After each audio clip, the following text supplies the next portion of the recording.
I love featuring. I gotta say. Oh, it's the best. I really love featuring. Didn't have to worry about promoting, selling tickets. You do 15 minutes of work and you live a rich person's lifestyle for the weekend. Oh, yeah. And then, people come up and they go, oh, you should have been the headliner. Yes, and you're like, yeah, I know. And then, but you're just living it up for like very little work. And I do think it's the best job in comedy. No, Like featuring for a really successful comic is fucking. Yes. I remember when I first started opening on the road and I would just be like, waiting after just to see is he gonna ask me again he asked to do Acme again, just wait, checking my texts all day. And then I remember getting off stage once and the headliner being like, ooh, you're a dirty birdie. Meanwhile if it was Norton, you're a dirty birdie. Did one dirty joke.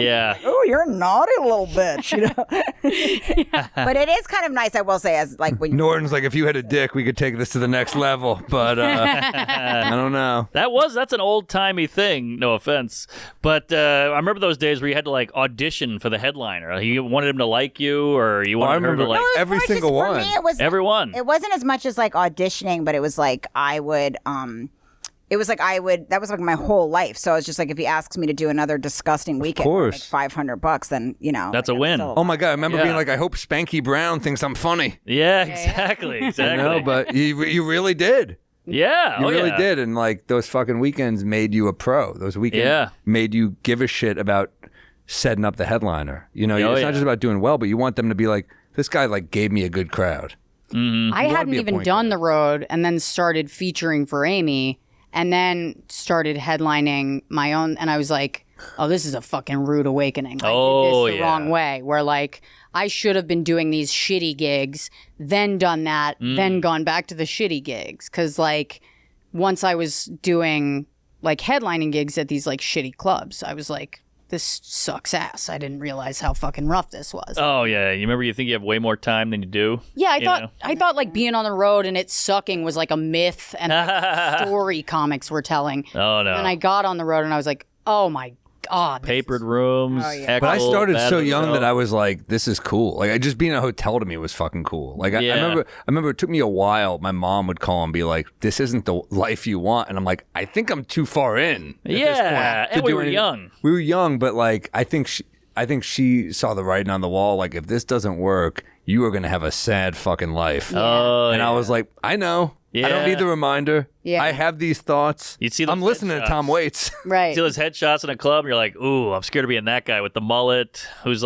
kind of a draw in Nashville. And that's when they looked good. Yeah, yeah, right. I mean, that was his peak. That was his peak, yeah. I also feel it's a way different situation for a guy and a woman on the road. There's just such a throbbing loneliness to being a woman, a road woman.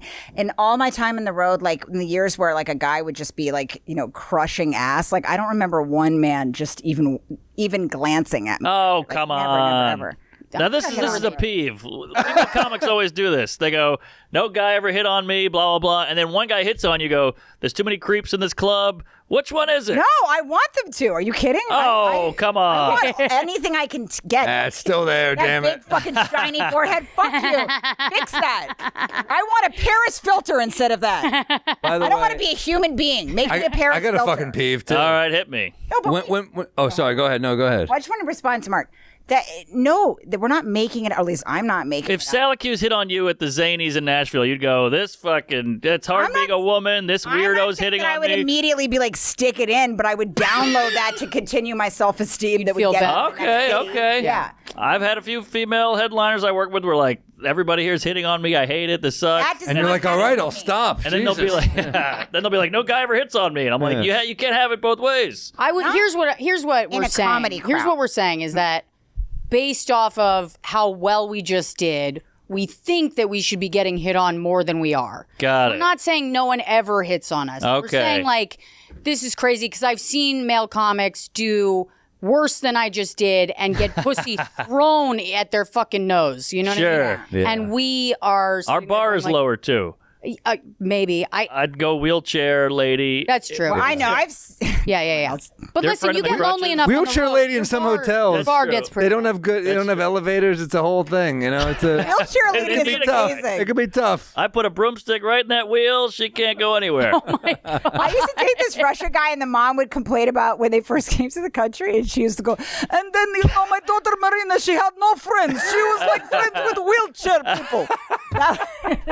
That was like, Wheelchair people. that was like, and she said it like with tears running down her face. She's like, that's how bad we have it. She has to fraternize with wheelchair kids.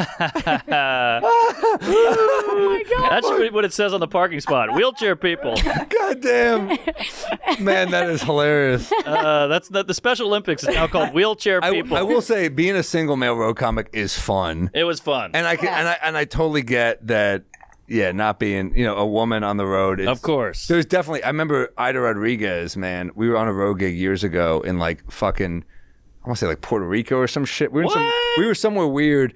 Puerto Rico. I was hammered the whole fucking weekend. But I remember some guy came backstage and I was like, he was fucking with her. And I was like, I'll fucking kill you. I was totally bluffing, but I was like, I will fucking like leave her the fuck alone. Yeah. And she told me a story on the road gig where like she was like, I had a guy once like try to break my door down, and I was like, oh my god, like you hear the shit women deal with on the road. You're like, yeah, it's fucking different. That sounds like a porno A for guy us. came, That's never That's once real happened to now. me. That's a man never came once- into my room in Vegas, like he started to open Yeah. the door. Juskow? No, it was the guy.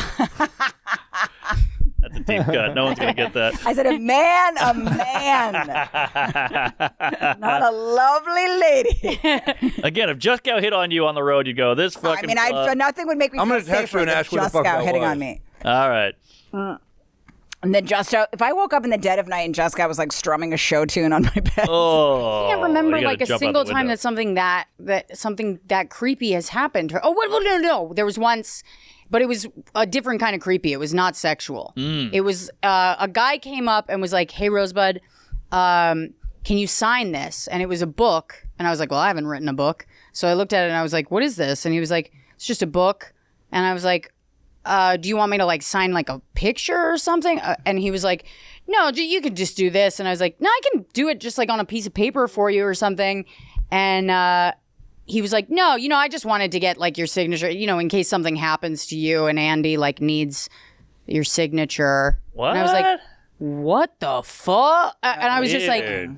"Yeah." Like that was, and it didn't feel sexual, but it did feel like you don't want to fuck me, but you might want to kill me. Right. You know what I mean? Right. That's yeah. worse. Yeah, I had to get a restraining order against this guy because he was making like he was sending packages to this other Rachel Feinstein that he thought was me in Brooklyn with like this weird, like dark but like embarrassing fan fiction. It would be like Rachel got off stage and her manager Sylvia looked at her taut ass and she turned around and winked. Like it was like an entire book. Whoa. He sent her like a wedding ring and Thinking again, it was you.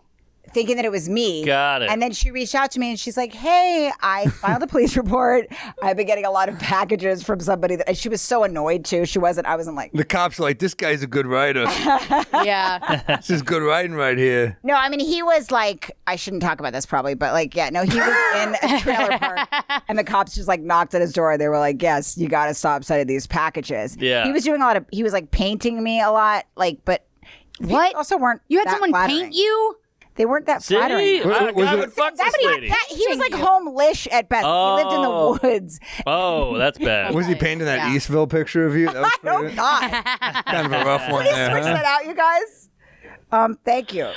But no, it was not. It wasn't good. I mean, it was very alarming. Yeah, that's bad. Yeah. No, I mean, I've never had anybody just come up and. It's true, by the way, Mark. We're not making it up. Like, Oh no! But my point is, the guy with the book that you're freaked out by, we would go. I think I'm in with this chick. right? Because You know, you that's what I'm wouldn't have a saying. fear It of depends. getting murdered. That's afterwards. the difference. The fear of getting murdered. Yes. Yeah, we don't have the murder Well, he fear. brought up that I might die. You know what I mean? Yeah, It also yeah. wasn't like an unrealistic, like, just like, I wasn't like jumping to. He literally said, like, just in case something happens to No, that's crazy. I was like, I don't love that. Yeah, but this guy wanted to make a suit out of my skin, probably. Like, I don't know. Like, he was like painting and.